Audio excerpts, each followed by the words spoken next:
It was supposed to be a day of triumph, a day of celebration. Kendra Hayes gripped the steering wheel a little tighter than usual as she drove down the winding highway leading into Cedarview. The morning sun stretched across the horizon, casting warm golden hues over the landscape. But despite the beauty of the new day, an unease settled in her chest like a weight she couldn't shake. Today marked the beginning of a new chapter, her first day as the chief of police. It was an achievement she had fought for, one she had bled for, overcoming countless barriers that had tried to keep her from reaching this point. But even as she approached the town she was about to serve, Kendra knew this wasn't going to be an easy road. Cedarview wasn't just any town. It was known for its deeply conservative roots, a place where tradition ran deep, sometimes too deep. For years, its police department had been plagued with accusations of racial profiling, excessive force, and a clear bias against minorities. Kendra had read the reports, heard the stories, and she knew the truth. Many officers in the force were resistant to change. And now, a black woman was stepping in to take the helm. The resentment was already palpable. She could feel it, even before she set foot in the department. As she drove, her mind raced with the challenges ahead. Would they respect her authority? Would they fall in line? Or would they fight her at every turn? She had spent years proving herself, climbing a ladder that was never built for people like her. But now, sitting in the driver's seat, both literally and figuratively, she felt the familiar tension of knowing she was about to walk into a battlefield. Then, the moment happened. Flashes of blue and red lights suddenly filled her rearview mirror. The sharp wail of a siren cut through the quiet hum of the morning. Instinctively, Kendra's pulse quickened, though her face remained composed. She knew this was no coincidence. Pulling over to the side of the road, she felt the crunch of gravel beneath her tires. She exhaled slowly, watching as the patrol car came to a stop behind her. The doors opened. 2 officers emerged, both white. The senior officer, a broad-shouldered man in his late 40s, walked toward her with slow, deliberate strides, exuding the kind of authority that had been practiced, refined over years of encounters like this. The younger officer followed closely behind, his expression tight with suspicion. Kendra had been in this position too many times before. She lowered her window, her movements calm, controlled. The senior officer leaned in slightly, his eyes sweeping over the interior of her vehicle before settling on her. "License and registration," he said, his voice flat, rehearsed. Kendra said nothing.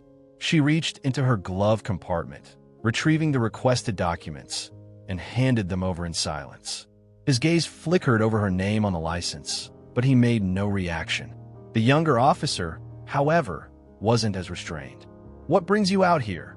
he asked, his tone edged with something just shy of hostility. "This area isn't exactly safe, if you know what I mean." Kendra felt her stomach tighten, but she didn't react. "I'm on my way to work," she replied evenly. The younger officer cocked his head slightly, a smirk playing at the corner of his mouth. And where exactly would that be? She could see it in his eyes, the assumptions, the silent judgment. Kendra hesitated for only a moment. She could end the charade right then and there, reveal who she was, and watch the power dynamic shift in an instant. But she had learned long ago that sometimes it was better to let people reveal themselves first. "You'll find out soon enough," she said simply, locking eyes with him. There was no anger in her voice, no defiance, just a quiet, unwavering confidence. The younger officer bristled at her lack of submission. He stepped forward slightly, his body language shifting. The senior officer, sensing the tension rising, intervened. "Let's not make this difficult, ma'am," he said. "We can take this further if need be." There it was, the thinly veiled threat, the subtle flex of power. Kendra took a slow breath. She had played along long enough. Her voice was steady, clear. "That won't be necessary," she said, her gaze never wavering. "I'm Chief Kendra Hayes, and I suggest you rethink how you're handling this situation." The effect was immediate. The senior officer blinked, his brow furrowing as the words sank in.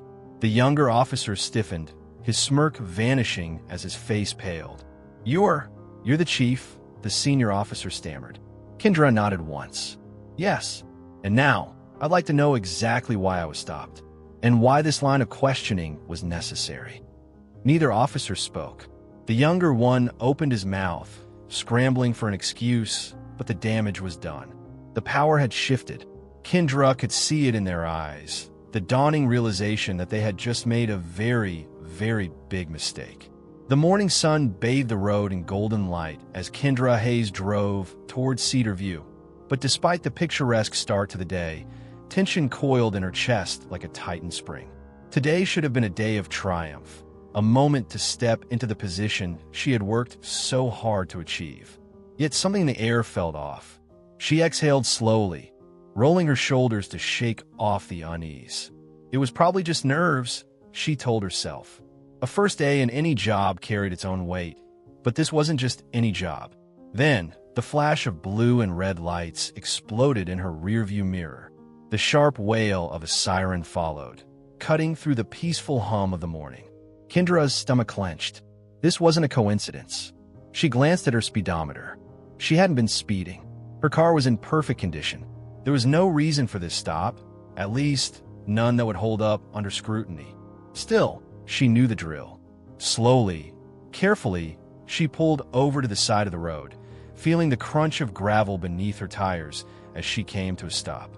She kept her hands visible on the steering wheel, waiting. The patrol car came to a halt behind her. 2 doors opened. 2 officers stepped out, both white. The senior officer led the way, a man in his late 40s, broad-shouldered, carrying himself with the kind of authority that came from years of knowing that people obeyed him without question. His partner, a younger officer with sharp eyes and a skeptical expression, followed a step behind, his movements taut with suspicion. Kendra watched them approach in her side mirror. She had been in this position more times than she cared to count. The script was always the same. She lowered her window as the senior officer stopped beside her door. "License and registration," he said flatly, his tone just a little too practiced, too automatic. Kendra didn't speak. She simply reached for her glove compartment, careful to move slowly, deliberately, before retrieving the documents and handing them over. The senior officer took them without thanks, his gaze flickering over the information. There was no reaction, no change in expression, just the same unreadable, authoritative mask. The younger officer, however, wasn't as restrained. "What brings you out here?" he asked, his voice edged with something that sounded less like curiosity and more like a challenge. Kendra kept her expression neutral. "I'm on my way to work," she replied evenly. The younger officer raised an eyebrow, tilting his head slightly. "This area isn't exactly safe, if you know what I mean." Kendra felt her stomach turn, but she refused to let her face betray anything. It wasn't the words themselves. It was the implication, the unspoken message laced beneath them. She had heard it before, countless times, from countless people who thought their bias could be masked behind thinly veiled concern. She met his gaze. "I know exactly what you mean," she said simply. For a brief moment, something flickered in the young officer's eyes. Surprise, perhaps, that she hadn't taken the bait. But it passed quickly, replaced by the same knowing smirk. "And where exactly do you work?" he pressed. Kendra could have ended it right there. She could have spoken the words that would change everything, force them to shift their demeanor in an instant. But she wasn't ready to hand them that out. Not yet. "You'll find out soon enough," she said, her voice calm. The young officer's smirk faded slightly. He didn't like that answer. The senior officer, sensing the conversation slipping into uncertain territory, stepped in. "Let's not make this difficult, ma'am," he said, his voice taking on an edge of warning. "We can take this further if need be." Kendra's jaw tightened. There it was, the veiled threat, the quiet assertion of power meant to remind her that, in this moment, they believed they were in control. She had heard those words before. She had endured that tone before. And she had spent her entire career fighting against exactly this kind of abuse. She took a slow breath, steadying herself. That was enough. She wasn't playing along anymore. Kendra took a slow breath, steadying herself. She had given them enough time to show their true colors, and they had done exactly that. The veiled threat, the condescension, the quiet assertion of power. They had played their hand, believing they were in control. Now it was her turn. She met the senior officer's gaze, her voice calm but firm. "That won't be necessary," she said. "I'm Chief Kendra Hayes." For a moment, the world seemed to stop. The senior officer's expression flickered. First confusion, then shock, then something dangerously close to regret. The younger officer paled, his posture shifting as if he had just realized he had stepped off a ledge with no way back. The smugness that had laced his voice moments ago was gone, replaced with stiff silence. You're the chief." The senior officer's voice lacked the authority it had carried before. Kendra nodded once. "Yes. And now, I'd like to know exactly why I was stopped. Why these questions were necessary. Why the assumption was made that I don't belong here." Neither officer spoke. The younger one looked like he wanted to disappear. The senior officer cleared his throat, fumbling for words, but there was no explanation he could give that wouldn't sound weak, hollow. Kendra let the silence hang. She wanted them to feel it, the weight of their mistake, the sudden, crushing shift in power. When the senior officer finally opened his mouth, the excuse was already on the tip of his tongue. There must have been a misunderstanding. Kendra didn't let him finish. "No," she interrupted, her tone sharp. "This isn't a misunderstanding. This is exactly the problem." The senior officer pressed his lips together, but he didn't argue. He knew better. "You stop people like me without cause," she continued, her voice unwavering. "You make assumptions. You flex your authority because you think you can get away with it." The younger officer swallowed hard, his face reddening. He didn't dare look her in the eye now.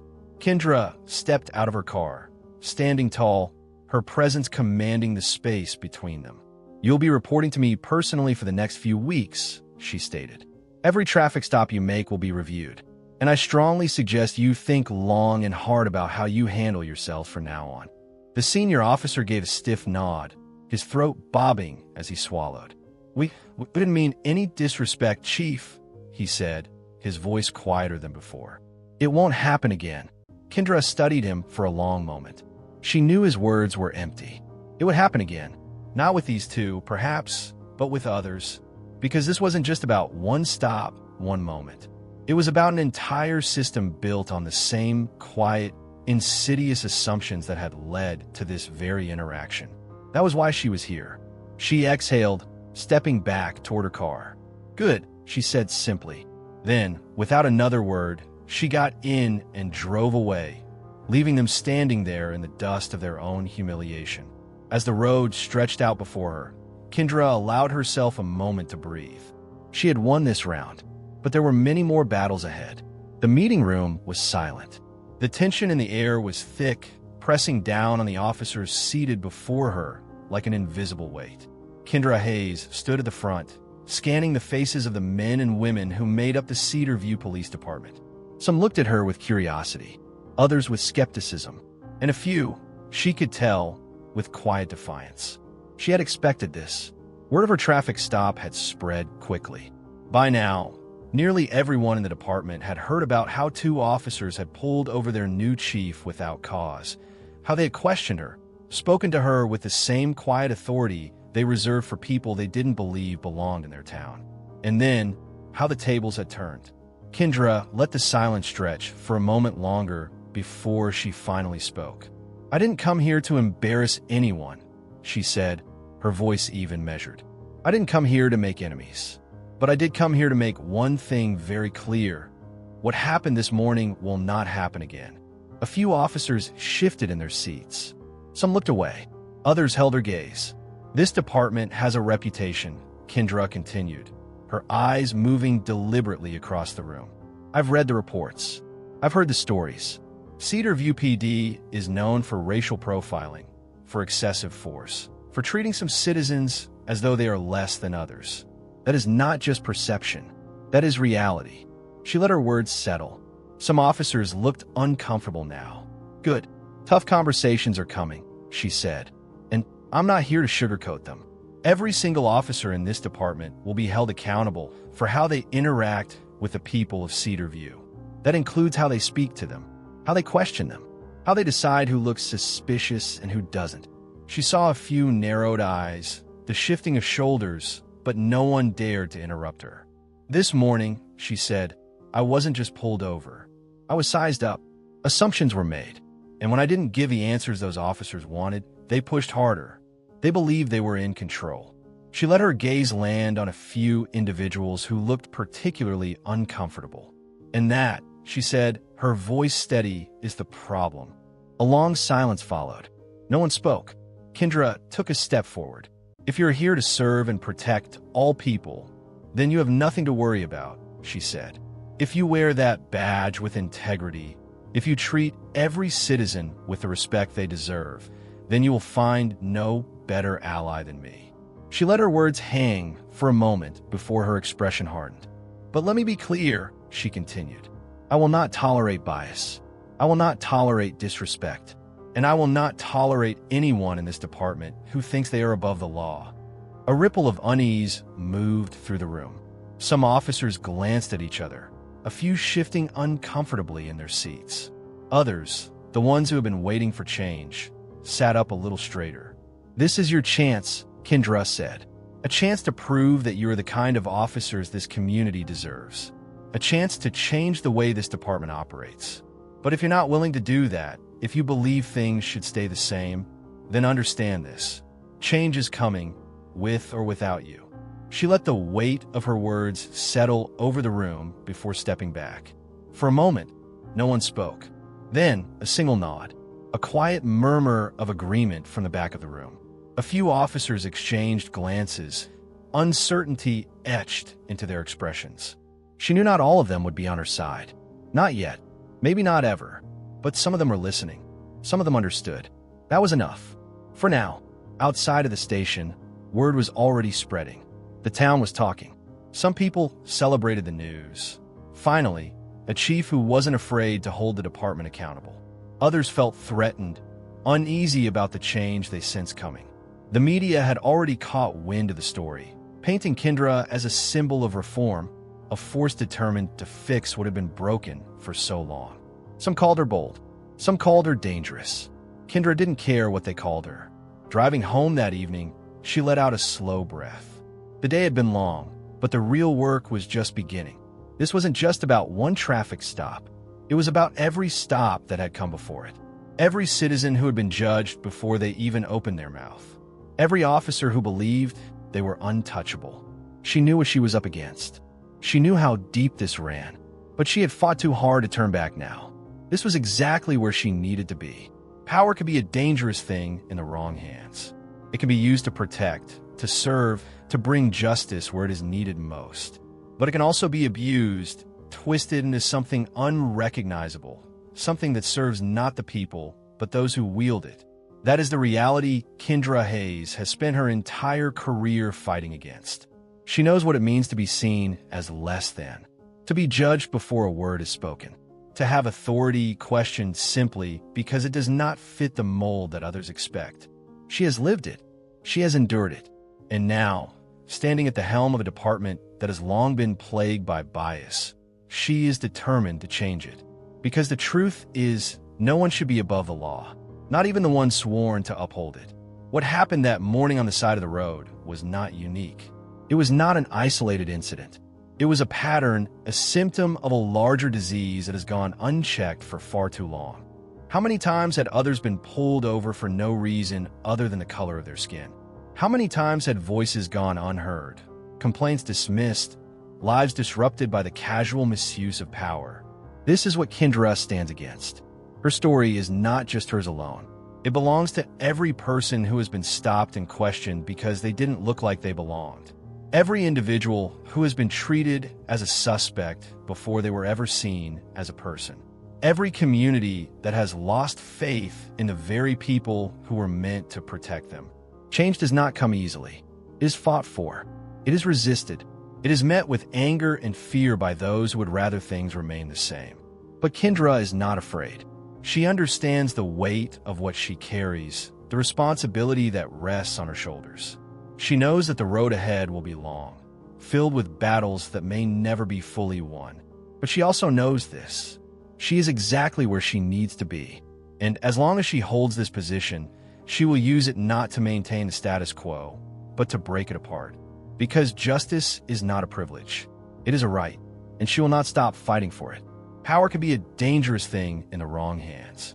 It can be used to protect, to serve, to bring justice where it is needed most. But it can also be abused, twisted into something unrecognizable, something that serves not the people, but those who wield it. That is the reality Kendra Hayes has spent her entire career fighting against. She knows what it means to be seen as less than, to be judged before a word is spoken, to have authority questioned simply because it does not fit the mold that others expect. She has lived it, she has endured it, and now, standing at the helm of a department that has long been plagued by bias, she is determined to change it. Because the truth is, no one should be above the law, not even the ones sworn to uphold it. What happened that morning on the side of the road was not unique. It was not an isolated incident.